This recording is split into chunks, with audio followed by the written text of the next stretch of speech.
नमस्कार, अपना बिहार देख रहे हैं आप और मैं हूं आप सबके साथ अनूप। शुरुआत एक बड़ी खबर से करते हैं। ऑपरेशन कॉकटेल का बड़ा असर दिखा है। पटना से सटे कई इलाकों में छापेमारी चल रही है। सुबह से यह छापेमारी चल रही है और अब तक सैकड़ों लीटर शराब नष्ट की गई है।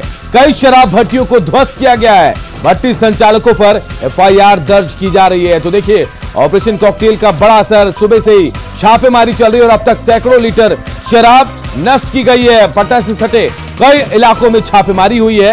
कई शराब भट्टियों को ध्वस्त किया गया है और कई लोगों पर एफआईआर भी दर्ज की गई है। ऑपरेशन कॉकटेल का ये बड़ा असर हम आपको बता रहे हैं। पटना से सटे इलाकों में लगातार छापेमारी हो रही है। अहले सुबह से तड़के सुबह से छापेमारी चल रही है और कई भट्टियों को ध्वस्त किया गया है। सैकड़ों लीटर शराब जो है उनको नष्ट किया गया है। तो तस्वीरें भी हम आपको दिखा रहे हैं। पटना से सटे इलाकों में लगातार पुलिस और एक्साइज विभाग जो है छापेमारी कर रही है। स्वान दस्ता भी उनके साथ मौजूद है। इधर पटना के सेंट जेवियर्स कॉलेज में फर्स्ट ईयर की छात्रा से रैगिंग की कोशिश का मामला सामने आया है। छात्रा ने थाने में आवेदन देकर शिकायत दर्ज कराई। छात्रा के मुताबिक सीनियर छात्राओं ने मानसिक तौर पर उसे प्रताड़ित किया और रैगिंग करने की कोशिश की। शिकायत के बाद पुलिस हॉस्टल पहुंची और जांच भी की गई। पुलिस का कहना है कि मामला एक मैसेज से जुड़ा हुआ है। हालांकि पुलिस रैगिंग को लेकर कुछ नहीं बोल रही। बस क्या बोलते हैं, कल रात को 6 बजे सारी दीदी लोग और मेरी कुछ सीनियर और उसके बाद फिर हमको अपने रूम में आकर के हमको पूरा बिठा करके और उसके बाद फिर हमको एकदम से टॉर्चर करने लगी और उसके बाद बोलने लगी तुमको हॉस्टल से फेंकवा देंगे, तुमको उठवा लेंगे, तुमको ये कर देंगे, तुम गांव से आई हो, तुमको कॉलेज से निकलवा देंगे। उसके बाद फिर क्या बोलते पूरा हाथ वो दबाने लगी और उसके बाद फिर क्या बोलते हमको बहुत देर तक ऐसे ही टॉर्चर किया और 14 लोग मिलकर हमको कंटिन्यू बोल रही थी कि तुम्हारा क्या बोलते औकात है तुमको बोलने का, ये वो, तुम चुप रहो। मेन 1 किलो का रूल एंड रेगुलेशन है भाई, नहीं मिलने देंगे बस। क्या मामला हुआ सर? आप लोग आइए। सर क्या मामला हुआ? आप लोग आइए। मामला क्या हुआ था? मामला कोई अपने एक मैसेज को इशू बनाकर उसी में हुआ है। रैगिंग का मामला आ रहा है ना, वैसा तो अभी तो नहीं है, लेकिन वही इशू बना है कि एग्जाम नहीं दी है तो क्यों एग्जाम छोड़ दिए, वही बात पर हुआ है। फतुहा के कबीर मठ पर गैंगस्टर टुनटुन गोप की नजर है। जेल में बंद गैंगस्टर ने अपने गुर्गों को भेजकर महंत को धमकाया और बेऊर जेल से कॉल कर 5 करोड़ की रंगदारी मांगी। रिपोर्ट देखिए।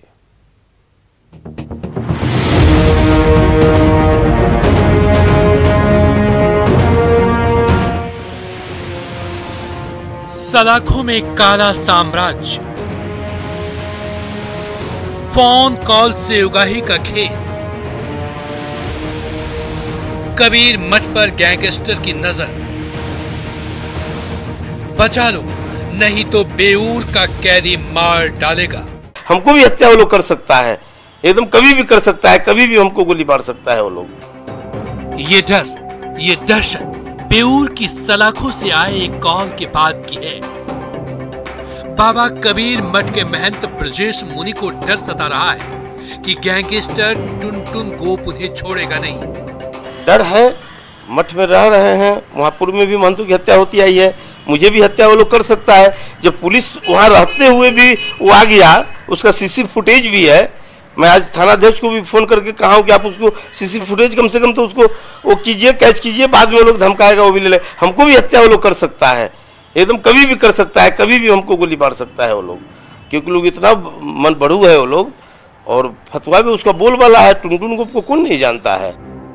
दरअसल महंत ब्रजेश मुनि से गैंगस्टर टुनटुन ने 5 करोड़ रुपए की रंगदारी की मांग की है और इसके लिए गैंगस्टर टुनटुन ने बज़ाब्ते अपने कुछ गुर्गों को कबीर मठ भेजा। महंत ब्रजेश को साधु संतों के साथ बैठे थे। अचानक से टुनटुन के गुर्गे पहुंचे, गाली गलौज करने लगे और हाथ में मोबाइल थमाकर बोला बात करो। उधर से जो आवाज आई वो टुनटुन गोप की थी। गैंगस्टर टुनटुन ने फोन पर 5 लाख रुपए कैश और मठ की एक जमीन को लिखने की धमकी दी, जिसके बाद से महंत पुलिस से सुरक्षा की गुहार लगा रहे हैं। टुनटुन को कौन नहीं जानता है, उसका बहुत बड़ा जेल में रहते हुए भी बहुत बड़ा उसका वो चलता है, वहां से गैंगस्टर वही लोग आया था। जब पुलिस के सामने में आ सकता है, पिस्टल निकाल सकता है, तो जेल से बात करवा सकता है, तो क्या गोली नहीं मार सकता है हमको? कभी भी मर्डर कर सकता है मेरा। हम सरकार से सुरक्षा की मांग कर रहे हैं कि हमें सुरक्षा दीजिए, मठ की सुरक्षा दीजिए, वहाँ का पुलिस को बदलिए, दूसरा फोर्स दीजिए वहाँ जो हमारी रक्षा करे, आने जाने वालों को पूछताछ करे। पूरा मामला 5 मार्च का है। फतुहा के कबीर मठ के महंत ने प्राथमिकी भी दर्ज कराई है। पुलिस पूरे मामले की तफ्तीश कर रही है। मामला दर्ज किया है थाना में, जिसमें उन्होंने आरोप लगाया है कि 2 व्यक्ति उनके पास आए और उन्होंने उनको एक फ़ोन पर बात कराई जिसमें उनसे रंगदारी की मांग की गई है।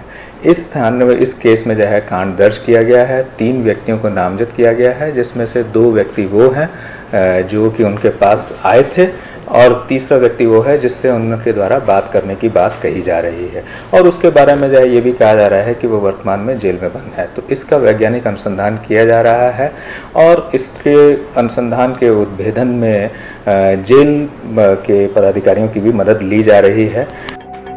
पुलिस ने धमकाने वाले दोनों गुर्गे सहित टुनटुन गोप के खिलाफ तफ्तीश तेज कर दी है। इसके लिए बेऊर जेल के अधिकारियों की भी मदद ली जा रही है। लेकिन बड़ा सवाल है कि क्या बेऊर जेल में कुख्यात अपराधी टुनटुन का काला साम्राज्य फल फूल रहा है? पटना के जिलाधिकारी से लेकर के पुलिस कप्तान तक बेऊर जेल में आए, तवातोड़ छापेमारी की और यह दावा किया कि बेऊर जेल में अब मोबाइल नाम की कोई चीज नहीं रही। लेकिन इसके महज चंद घंटे के बाद ही इसी बेऊर जेल से एक अपराधी ने ब्रजेश मुनि नामक एक महंत को कॉल किया और 5 लाख की रंगदारी की डिमांड कर दी।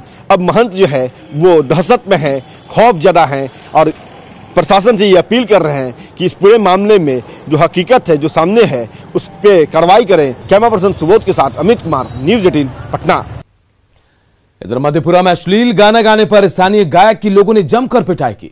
ग्रामीण इतने गुस्से में थे कि गायक का सर मुंडवाकर उसे पूरे गांव में घुमाया गया। पुरानी थाना के देवीदास टोला का यह मामला बताया जा रहा है। गायक पर जुल्म का यह वीडियो वायरल भी हो गया है। हालांकि न्यूज़ 18 इस वीडियो की पुष्टि नहीं करता है।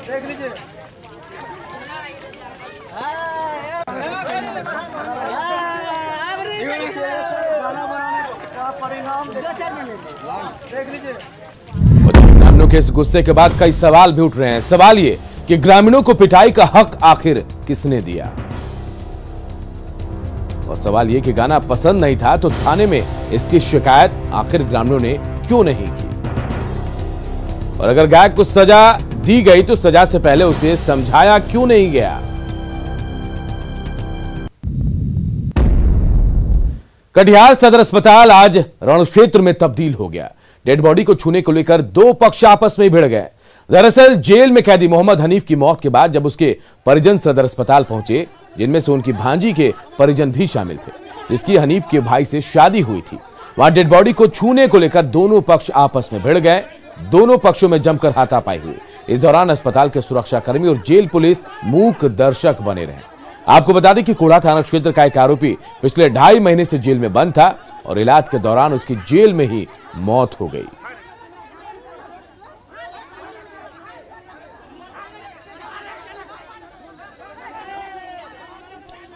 अगली खबर भागलपुर से, जहां रेलवे स्टेशन के प्लेटफॉर्म नंबर 3 पर सुबह नवजात बच्ची का शव मिला। खबर मिलते ही जीआरपी थाने की पुलिस मौके पर पहुंची और मामले की छानबीन में जुट गई। लेकिन सवाल है कि तमाम सुरक्षा के बाद भी प्लेटफॉर्म पर बच्ची का शव आखिर कहां से आया, किसने फेंका और क्यों फेंका। मौके का जायजा लिया हमारे सहयोगी आशीष रंजन ने।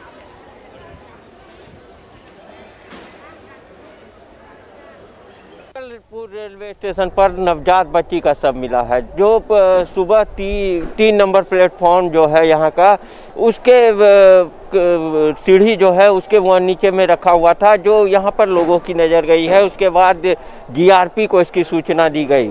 बच्ची पूरा समय कर चुकी थी घर में, और उसके बाद इस बच्ची को यहाँ पर फेंक के चलाया जाया गया है। कुछ दिन पहले ही नाथनगर में पटरी पर बम मिला था, जिसके बाद सुरक्षा की कड़ी व्यवस्था की बात कही जा रही थी। लेकिन आप देख सकते हैं कि स्टेशन परिसर के अंदर ही एक बच्ची का शव मिला है। यहाँ पर जो पुलिस अधिकारी हैं जीआरपी के, वो जांच के लिए यहाँ पर आ चुके हैं और छानबीन की जा रही है कि आखिर ये ऐसा यहाँ पर क्यों हुआ होगा। हम जानते हैं इन्हीं से कि सर कैसे जानकारी मिली और क्या जाँच कर रहे हैं। स्टेशन मास्टर द्वारा मतलब मेमो दिया, तो मेमो के अनुसार मतलब आए हैं। कैसे यहाँ पर फेंक के चला गया होगा? अब कोई यात्री आया होगा, चढ़ने उतरने में उतना तो पता नहीं है। सुरक्षा के पुख्ता इंतजाम के दावे किए जाते हैं। मेमो दिया, सुरक्षा तो रहबे करता है प्लेटफार्म वगैरह ड्यूटी में, लेकिन ऐसे कोई फेंक के चला जाए तो हाँ क्या समझा जाएगा?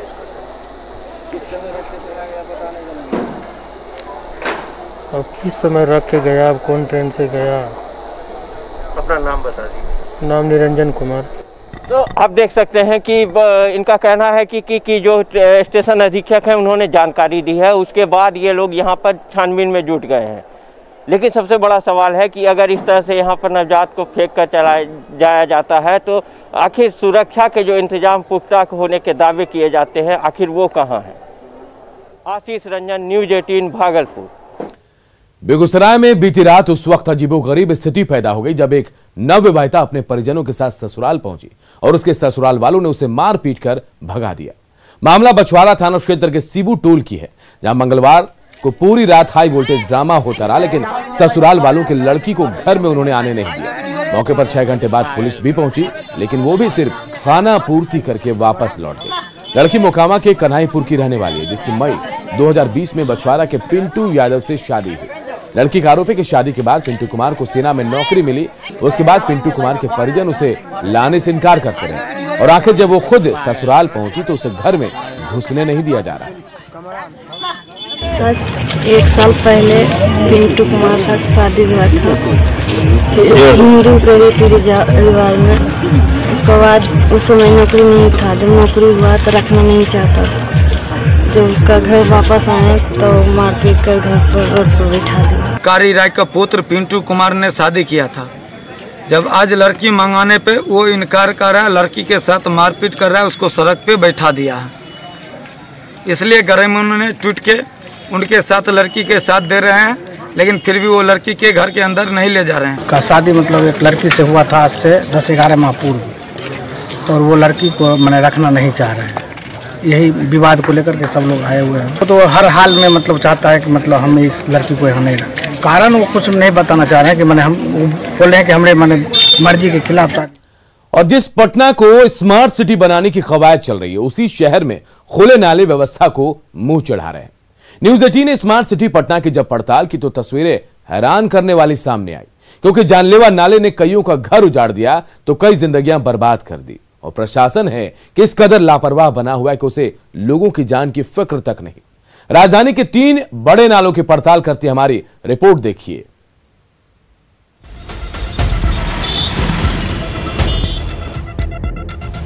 सरकार ने ऐलान कर रखा है कि बिहार की राजधानी पटना को स्मार्ट सिटी बनाया जाएगा। सड़कें चकाचक, साफ सुथरी गलियां और नालों की व्यवस्था भी बेहतरीन, ऐसा दावा लगातार विभागीय मंत्री से लेकर प्रशासनिक महकमा करता आ रहा है।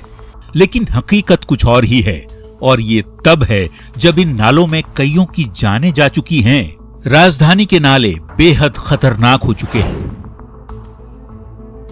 इनकी चपेट में आने से कई परिवारों के चिराग बुझ गए। बावजूद इसके तस्वीरें आज भी बेहद डराने वाली हैं। न्यूज़ 18 आपको राजधानी के 3 बड़े नालों की सच्चाई दिखाने जा रहा है, जो सरकारी सिस्टम की पोल खोलकर रख देगा। सबसे पहले हमने शुरुआत की मंदिरी नाला पटना से, जो किदवईपुरी से बिल्कुल सटा हुआ है। यहां हाल ही में एक शख्स की मौत नाले में डूबने से हो गई थी। मृतक गरीब रिक्शा चालक था। करीब 2 महीने पहले 31 दिसंबर को भी एक स्कॉर्पियो रात के अंधेरे में सीधे इस नाले में समा गई थी। तब गाड़ी पर सवार एक शख्स की मौत हो गई। न जाने ऐसी कितनी घटनाएं घट चुकी हैं, लेकिन जिला प्रशासन और निगम अब भी लापरवाही की चादर ओढ़े सोया हुआ है। ये मंदिरी का इलाका है, यानी यहाँ से महज 2 किलोमीटर की दूरी पर सीएम आवास है, तमाम बड़े अधिकारियों का दफ्तर है, इनकम टैक्स गोलंबर है, और यहाँ से सटे इस इलाके में इस तरह से ओपन नाला है। ये बताइए, आप यहाँ के स्थानीय हैं, हम लोग भी हमेशा दिखाते हैं, सरकार फिर भी नहीं जगती है। ये नाले में अभी कितने पहले इतना दिन पहले घटना हुआ सर, ना अभी तक यहाँ कोई विधायक देखने आया, ना सांसद देखने आया, ना मुखिया देखने आया, ना निगम ध्यान देती है। हम जन जो है कि यहाँ सुबह से 10 बजे रात तक दुकान चलाते हैं, आए दिन यहाँ घटना हो रही है, कभी साइकिल वाला कभी रिक्शा वाला। स्थानीय लोगों ने बनाया ये जो बाउंड्री वॉल बनाया, आप लोगों ने अपने मन से बनाया है? हम लोग अपने पैसे से बनवाए हैं। कोई सहयोग सरकार का नहीं? हम लोग एक दिन का धरना भी दिए यहाँ पर। मंदिरी के बाद हम पहुंच गए पुनाई चक, जहां खुले नालों में हर रोज दुर्घटनाएं होती हैं। स्थानीय लोग जिला प्रशासन और नगर निगम को चिट्ठी लिख लिख कर थक चुके हैं और अब तो सिर्फ गुस्सा ही नजर आता है। हम दूसरी तस्वीर आपको दिखाते हैं, जो पुनाई चक काफी वीवीआईपी इलाका है और यहाँ से 500 से 700 मीटर की दूरी पर सारे मंत्रियों का कोठी है। स्थिति बद से बदतर है और इस सड़क से लोगों को डेली आना जाना है, कई बार दुर्घटनाएं होती रही हैं। और देखिए किस तरीके से ओपन ये नाला है, कोई देखने वाला नहीं है, कोई न समझने वाला है। सिस्टम और सरकार से बार बार लोग गुहार भी लगाते हैं, लेकिन फायदा कुछ नहीं। कई बार आप लोगों ने लिखा होगा कि इसमें दुर्घटना होती है, कोई नहीं सुनता है। नहीं, अभी तक तो कोई सुनवाई नहीं हुई है। हालांकि बहुत बार कंप्लेन लोग किए हैं, किसी तरह इस नाला को ढक दिया जाए, दुर्घटना होती रहती है, लेकिन अभी तक कुछ ऐसा सुनवाई नहीं। ऐसा आप लोगों ने भी देखा होगा सालों साल से, कई बार गाड़ी गिर जाता होगा, कुछ हो जाता होगा इसमें। तो हमेशा गाड़ी गिरने के बाद पैर हाथ सब टूट जाता है। अब हम राजधानी के उस पड़ाव पर पहुंचे हैं जहां 2 साल पहले दीपक नाम के एक मासूम को मौत के नाले ने लील लिया था। 10 साल का दीपक घर का अकेला चिराग था, लेकिन इस नाले में गिरने के बाद परिजनों को उसकी लाश तक नहीं मिली। मंदिरी और पुनाई चक के नालों की तस्वीर दिखाने के बाद अब हम पहुंचे हैं उस जगह पे जहां से 2 साल पहले दीपक नाम के एक बच्चे की नाले में डूबने से मौत हो गई थी। उसी मौत के नाले की तस्वीर हम फिर से दिखाना चाहते हैं, वो पुरानी यादें आपके साथ साझा करना चाहते हैं, क्योंकि पूरी रात भर जिला प्रशासन, नगर निगम, बुडको की टीम के साथ न्यूज़ 18 लगातार कवर की थी कि इसी नाले में जो 10 साल का दीपक डूबकर उसकी लाश तक नहीं मिली, कोई जानकारी नहीं मिल पाई। पटना शहर के सारे नालों की सफाई कर दी गई, लेकिन इस नाल में कहां दफन हो गया दीपक, इस बात की जानकारी। पानी फिर आएगा तो किधर बरसात में जाएगा, इसका तो कोई याद है कि 2 साल पहले नवंबर में यहीं पर लड़का वो डूबा था। करीब 1 बजे करीब में था, दिन में डूबा था जी। पूरा सारा प्रशासन लग गया था। वो तो 4-5 दिन आज तक वो बच्चा मिला भी नहीं। न्यूज़ 18 इन तस्वीरों के जरिए सरकार को केवल आगाह करना चाहता है, क्योंकि सिस्टम की लापरवाही के चलते आज भी यहां लोगों की जान जा रही है। ऐसी तस्वीरें सरकार के दावे और स्मार्ट सिटी का सपना पाले लोगों के मन को झकझोर देती है। जरूरत है सरकार इन तस्वीरों को न केवल देखे, बल्कि ऐसे नालों में किसी मासूम की मौत ना हो, इसकी व्यवस्था भी करे, हालात को बेहतर बनाए और जंग लगे सिस्टम को पटरी पर लाए। न्यूज़ 18 के लिए पटना से अमित सिंह की रिपोर्ट। नालंदा में रामचंद्रपुर मछली मार्केट के पास रोड़ेबाजी हुई और गोलीबारी भी। बदमाशों ने कोचिंग संस्थान पर पत्थर फेंके, फायरिंग की और इसमें एक शख्स को गोली भी लगी। घटना से इलाके में अफरा तफरी मच गई। इस वारदात में शामिल बदमाश मौके से फरार हो गए।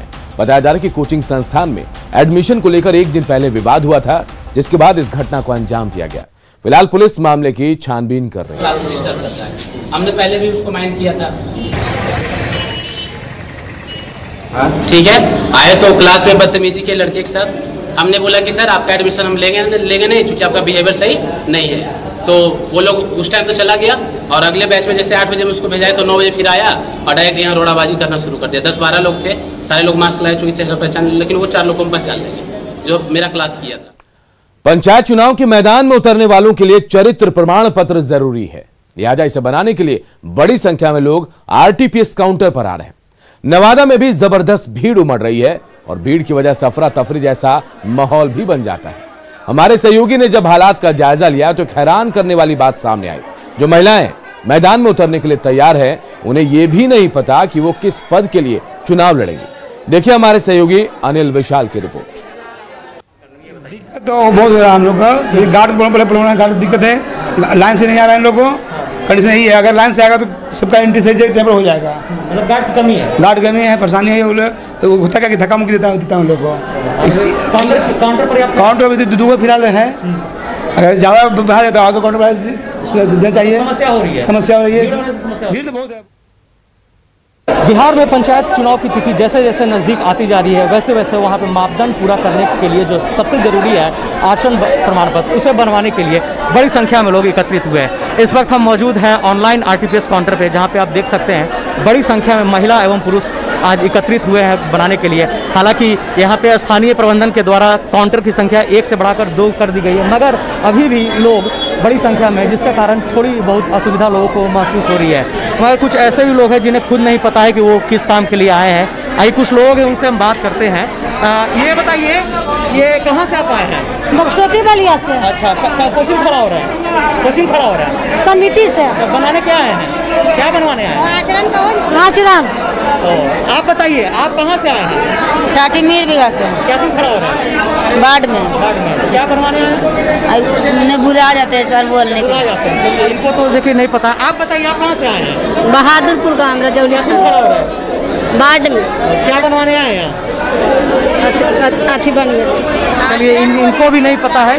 हालांकि यहाँ पे भीड़ बहुत ज़्यादा एकत्रित हो गई, जिसको लेकर यहाँ पे स्थानीय थाना की तरफ से कुछ जवान भी नियुक्त किए गए हैं, मगर स्थिति अभी जो यहाँ पे है वो जरूरत से ज़्यादा लोग पहुँच गए हैं, जिसके कारण थोड़ी सी जरूर असुविधा लोगों को हो रही है। अनिल विशाल, न्यूज़ 18 नवादा। खुद का व्यापार शुरू करने और व्यापार को बड़ा करने का सपना देखने वाले बहुत से लोग होते हैं, लेकिन वो व्यापार की चुनौतियों से घबराते भी हैं। ऐसे लोगों को प्रोत्साहित करने के लिए उद्योगपति अनिल गुप्ता ने एक किताब लिखी है। इस पुस्तक का नाम mind the Millionaire in you है। इस पुस्तक में अनिल गुप्ता ने व्यापार से जुड़ी बारीक से बारीक चुनौतियों और उनसे निपटने के तरीकों को बेहतर और सरल ढंग से समझाने की कोशिश की है। अनिल गुप्ता माइक्रोटेक, ओकाया सरीखी बड़ी कंपनियों के संस्थापक हैं। उन्होंने इस पुस्तक में 1350 रुपए के वेतन से लेकर उनकी मल्टी बिलियन नेटवर्थ कंपनियों के निर्माण की कहानी को विस्तार से साझा किया है। इस पुस्तक में व्यापार को चुनने से लेकर उसे स्थापित करने और बेहतर ढंग से संचालित करने के तरीके अनिल गुप्ता ने अपने अनुभव के आधार पर बताए।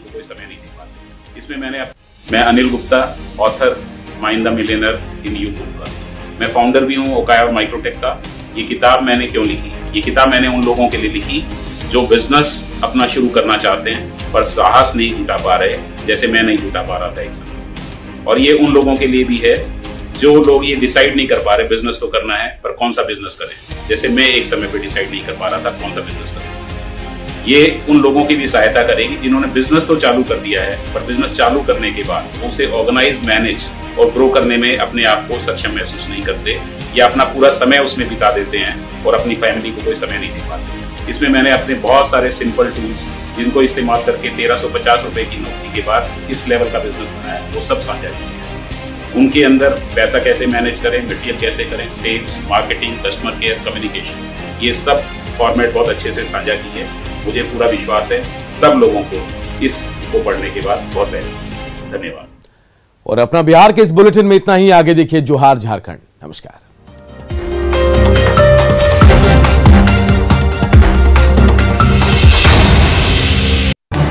इस न्यूज हेडलाइंस के प्रायोजक पेट सफा आयुर्वेदिक जून।